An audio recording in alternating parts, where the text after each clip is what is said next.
এই নিৰ্বাচনত মই যেটো এনালাইসিস কৰিছো বিপিএফ সিঙ্গল ডিজিটত আহি যাব আৰু সিঙ্গল ডিজিটত আহাৰ পিছত যি কেজন জিকিব হি কেজন বিপিএফত নাথাকিব হয় বেলেগ দলত তেখেত সকলে গুচি যাব বটাই দুখ দুৰ্যোগ ভূমিকম্প নেচাৰেল ক্যালামিটিস যিয়ে নহওক কিয় আমি পাব্লিকৰ লগত আছো গতিকে ৰাইজৰ লগত আমি আছো ৰাইজ আমাৰ লগত আছে আমি ৰাইজক হৃদয়ৰ পৰা সেৱা কৰিছো এই গোটেই পৰিৱেশটো চাই পেলাই আমি যেটো গম পালো যে এই নিৰ্বাচনত ইউপিপিএলে খুব ভাল ফল কৰিবলৈ গৈ আছে ইয়াৰ একো সন্দেহ নাই আমাৰ 5খন ডিস্ট্ৰিক্টৰ ব্লক কমিটি আৰু মনোনীত প্ৰাৰ্থী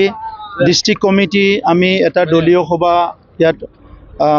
অনুষ্ঠিত কৰিছিলো আৰু তাত আমি দলীয় কথা পাতিছো আগন্তুক নিৰ্বাচনক লৈ যি প্ৰিপাৰেচন ইয়াৰ এটা ৰিভিউ কৰা হৈছে আৰু মই গম পালো যে আমাৰ যি 5টা ব্লক কমিটি আছে 5টা ব্লক কমিটি ৰেডি হৈছে মই খালবাৰী আৰু মথনগুৰিৰ পৰাও আহিছো গতিকে নিৰ্বাচনক লৈ পেলাই যোৱা 6 মাহৰ পৰা আমাৰ এটা থিওৰি ভিতৰীয়া এটা থিওৰি এটা তৈয়াৰ হৈছিলে পুৰ মেন ইলেকশন মেনেজমেন্ট থিওৰি আৰু হিটোৰ দ্বাৰা আমি কাম কৰি এতিয়া 40টা সমষ্টিত এনেকুৱা এটা সমষ্টি নাই যত আমাৰ 6000তকৈ কম পৰিয়াল আছে 6000ৰ পৰা 15000 লৈকে পৰিয়াল এটা সমষ্টিত আমাৰ হৈছে যেটো ইউপিপিএল ফ্যামিলি বুলি কোৱা হয় ফেজ 1 ফেজ 2 ফেজ 3 এটা কেম্পিং স্ট্ৰেটেজি এটা কৰিছিলে আৰু আজিৰ তাৰিখত হি সমীক্ষাটো যদি চাই সেই এনালাইসিসটো যদি চাই আমি একক সংখ্যা গৰিষ্ঠ লৈ পেলাই সৰকাৰ গঠন কৰি আছো ইয়াত একো সন্দেহ নাই আগ্ৰামাই মহিলাৰ ইতিমধ্যে কৈছে যে প্ৰমোদ বড়ো লাড্ডা হ'ব এইবাৰ ডিকশনাৰীটো তেনেকা ভাষা শুনা নাই মই শব্দ শুনা নাই ইয়াৰ কিবা মিনিং আছে জানো লাড্ডাৰ কিবা মিনিং আছে জানো তেনেকা শব্দ শুনা নাই মই গতিকে ইয়াৰ আৰু কি এনসাৰ দিব লাগে পাৰফৰমেন্সটো আমাৰে সবচে ভাল হ'ব আৰু মই যেনেকৈ আপোনালোকক কৈছো যে 445টা প্ৰাইমাৰী কমিটি 3277টা ব্লক কি কয় বুথ কমিটি তেখেত সকলৰ তেনেকা একো সমীক্ষা নাই এনালাইসিস নাই আৰু এনেকা কোনো থিওৰিৰ ওপৰত কাম কৰা নাই আমি এটা থিওৰি লৈ পেলাই কাম কৰিছো পাব্লিকৰ লগত যোৱা 5টা বছৰ আমি আছো বৰষুণে বটাই দুখ দুৰ্যোগ ভূমিকম্প নেচাৰেল ক্যালামিটিস যিয়ে নহওক কিয় আমি পাব্লিকৰ লগত আছো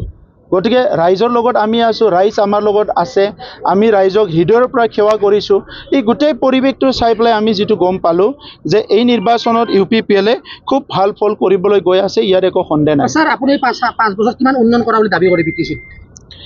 দাবীটো মই নকৰো কামহে কৰিছো দাবী কিয় কৰিম চাওক উন্নয়ন কৰাটো আপোনালোকেহে ক'ব লাগিব আগৰ 50টা বছৰৰ বিটিসি আৰু এই 5টা বছৰৰ বিটিসি 50টাটো বিটিসি হোৱা নাই কিন্তু এই অঞ্চলটোৰ কথা কৈছো মই তো 17 বছৰৰ বিপিএফ আৰু 5 বছৰৰ ইউপিপিএল এই কথাবিলাক চালে আপোনালোকে গম পাব যে আকাশ পাতাল এটা পৰিৱৰ্তন আহিছে আৰু এই পৰিৱৰ্তনটো সকলো এটা জনগোষ্ঠী নহয় 26টা জনগোষ্ঠী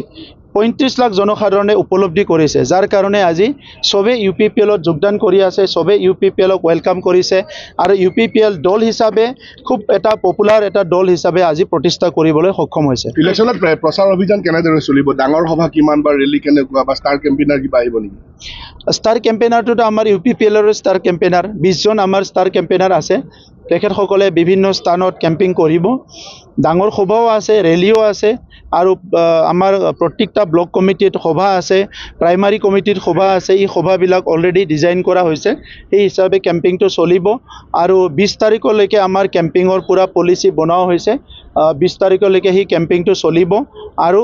ইন দি মিন টাইম আমাৰ প্যাৰেলেলি যেটো বুথ কমিটিৰ প্ৰিপাৰেচন হেতু আমাৰ চলি আছে যাহাতে নিৰ্বাচনত খুব ভালকে আমি অংশগ্ৰহণ কৰিব পাৰো হিমন্ত বিশ্ব শৰ্মাই কৈছে যে প্ৰমোদ বড়ো আমাৰ হাগ্ৰামা মহিলাৰো আমাৰ তো নিৰ্বাচনী প্ৰচাৰ কেনেদৰে চলিব আক্ৰমণৰ লক্ষ্য কাক হ'ব বা মেইন স্ট্ৰেটেজি কি হ'ব সক নিৰ্বাচনত অংশগ্ৰহণ কৰিলে অকল আক্ৰমণ কৰিব লাগে এটো নহয় নিজৰ কাম কৰা কথাখিনি লৈও আমি প্ৰচাৰ চলাব পাৰো বহুত দল আছে বা বহুত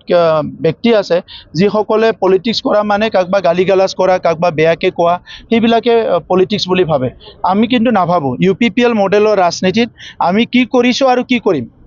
সবে কক পাৰিলে আপোনালোকে কি কৰিছে আৰু কি কৰিব এটা যদি মই কওঁ 15 বছৰ বিপিএফে কংগ্ৰেছৰ লগত আছিল একো কৰিব নোৱাৰিলে 5 বছৰ বিজেপিৰ লগত আছিল BPF-এ একো কাম কৰিব নোৱাৰিলে চ' এই এনালাইচিছবিলাক আজি আমাৰ চকুৰ আগত আছে গতিকে আজি কাকবা গালি পাৰিহে নিৰ্বাচন হ'ব এইটো নহয় নিজৰ কামখিনি কৰি আমি কি কৰি আছোঁ আৰু 35 লাখ জনসাধাৰণক লৈ পেলাই ভৱিষ্যতে কি কৰিম এই কথাখিনি স্পষ্ট কৰিলে মই ভাবোঁ ৰাইজে বহুত ভাল পাব আপুনি কৈছে যেতিয়া হৈ যাব পাৰে আপোনালোকেতো আমাতকৈ বেছি জানে কাৰণ আপোনালোকে জন্মৰ পৰা চাই আছে BPF কিমান হ্ৰাস পাই আছে সদায় কমি আছে চ' এই নিৰ্বাচনত মই যিটো এনালাইচিছ কৰিছোঁ BPF ছিংগল ডিজিটত আহি যাব আৰু ছিংগল ডিজিটত অহাৰ পিছত যিকেইজন জিকিব সেইকেইজনৰ BPF-ত নাথাকিব হয় বেলেগ দলত তেখেতসকলে গুচি যাব আহিব পাৰে স্যাৰ এটা চৰ্চা চলি আছে মনোনয়ন পত্ৰ দাখিলত যিটো সম্পত্তি দাখিল কৰিছিল হাগ্ৰামা মহিলাৰে এইটো চৰ্চা এটা চলি আছে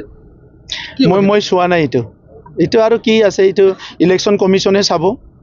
বেছি আছে যদিও তাৰ কম আছে যদিও তাৰ সেইটো আৰু মই চাই কি লাভ আছে যদি গণ্ডগোল আছে ইলেকশ্যন কমিশ্যনে ধৰিব